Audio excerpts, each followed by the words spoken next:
Our theme this week is balance in rebalancing. There are many components to wealth management, from planning to investing. Portfolio rebalancing is one such component, alongside others like spending strategies, tax mitigation, and asset location. Now, in this video, we'll define portfolio rebalancing, discuss the why, and also the when. First off, rebalancing is primarily about managing risk. We plan for different investments to return different results over time.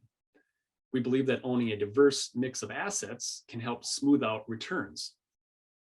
Now, by default, diversification can create drift in asset classes or investments.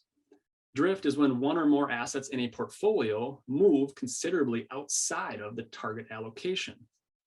For example, stocks may outperform bonds like they did in 2021 and become overweight in one's portfolio.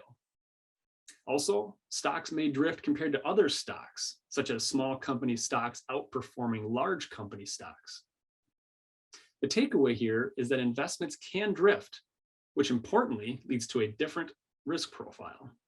Rebalancing a portfolio means selling higher performing investments and simultaneously buying into other investments. In other words, buy low and sell high. Let's talk about the why of rebalance. When drift occurs, portfolios can become overexposed to market segments that have been outperforming. In our view, this is fine up to a point.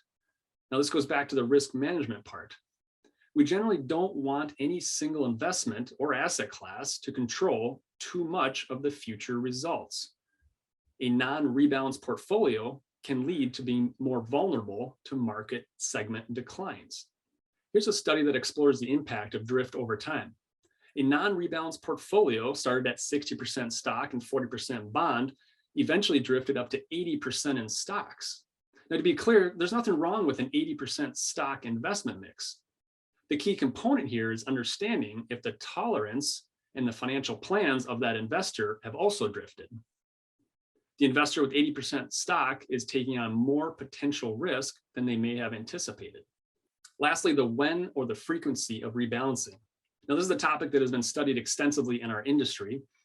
Rebalancing frequency comparisons are often made between quarterly, semi-annual, annual, or based on market conditions.